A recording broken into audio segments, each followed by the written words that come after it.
قسم ہے ضحیٰ کی اور رات کی کہ جب وہ اسے ڈھانپ لے۔ سورہ نمبر 93 سورہ ضحیٰ آیت نمبر 1 اور 2۔ بخاری حدیث نمبر 4950 اور 4983 کے خلاصے میں ہے کہ ایک بار نبی محمد علیہ السلام بیماری کی وجہ سے 2 یا 3 راتوں تک تہجد کی نماز کے لیے اٹھ نہیں سکے، جس پر ابو لہب کی بیوی عورہ نے محمد علیہ السلام سے آ کر کہا، لگتا ہے تمہارے شیطان نے تمہیں چھوڑ دیا ہے اور میں دیکھ رہی ہوں کہ 2 یا 3 راتوں سے وہ تمہارے پاس نہیں آیا۔ اس بات پر نبی علیہ السلام بہت اداس اور رنجیدہ ہو گئے۔ جب ان کا دل دکھی ہوا تو اللہ نے سورہ ضحیٰ ان پر نازل فرمائی، مگر ان کا دکھ دور کرنے کے لیے والضحیٰ ہی کیوں؟ اس ضحیٰ کا راز ویڈیو کے اینڈ تک آپ کو مل جائے گا، کیونکہ قرآن کی عربی کسی بھی عام زبان کی طرح نہیں کہ میں اس ضحیٰ کو کچھ لفظوں میں بیان کر دوں۔ ضحیٰ سورج کی وہ پہلی کرن ہے جس کے لیے اردو یا انگلش کا کوئی بھی لفظ ایکسپلین نہیں کر سکتا، نہ شعاع، نہ کرن، نہ روشنی، نہ لائٹ۔ اس لیے ضحیٰ کو ہم ضحیٰ کہہ کر ہی ایکسپلین کریں گے۔ اب یہ ضحیٰ سورج کے اندر 1,70,000 سال پہلے ہی پیدا ہو چکی ہوتی ہے، اور ہم جو بھی آج سورج کی روشنی کو دیکھ رہے ہیں، اصل میں یہ 1,70,000 سال سے سورج کے اندر قید رہنے کے بعد نکل کر ہم تک پہنچی ہے۔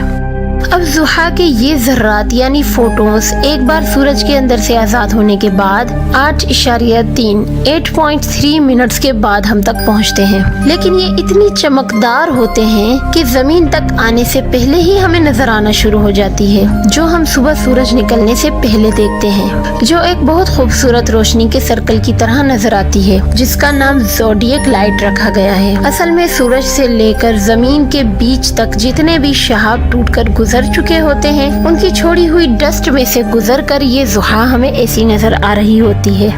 پھر اس کے بعد ڈاؤن کا وقت آتا ہے، یعنی صبح صادق۔ جب ضحیٰ پہنچنے والی ہوتی ہے تو ہماری زمین گہرے نیلے رنگ کی خوبصورت آرٹ بنا دیتی ہے۔ اب تک سبھی چھوٹے ستاروں کی روشنی نظر آنا بند ہو جاتی ہے، مگر بڑے ستارے اور 2 پلینٹس وینس اور جوپیٹر اب تک نظر آ رہے ہوتے ہیں۔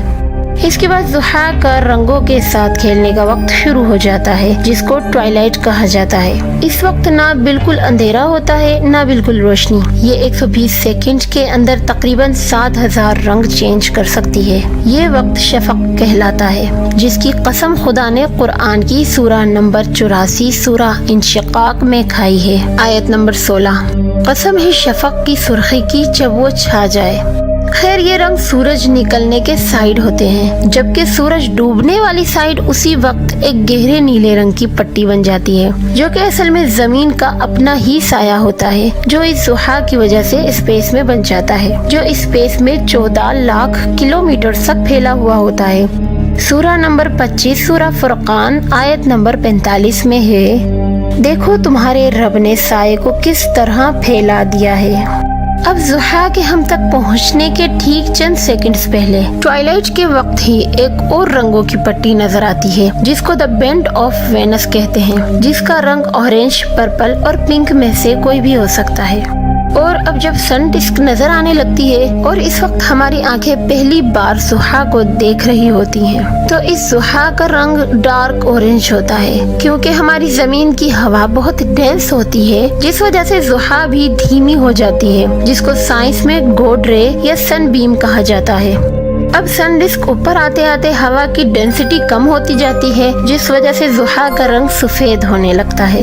اکثر زمین سے اوپر کی ہوا میں شبنم یا آئس کرسٹلز موجود ہوتے ہیں۔ اگر ضحیٰ ان کرسٹل سے ٹکراتی ہے تو یہ ضحیٰ اپنے کمالات دکھانا شروع کر دیتی ہے اور ریفلیکٹ ہو کر رنگوں اور روشنی سے ملے سرکلز بنا دیتی ہے، اور ان آئس کرسٹلز کی شیپس جیسے جیسے بدلتی ہے، یہ ضحیٰ بھی اپنے ایفیکٹس بدلنے لگتی ہے، جن میں سے ایک نظارہ یہ بھی ہے جس کو پرہیلیا اور دا سن ڈاکس بھی کہتے ہیں۔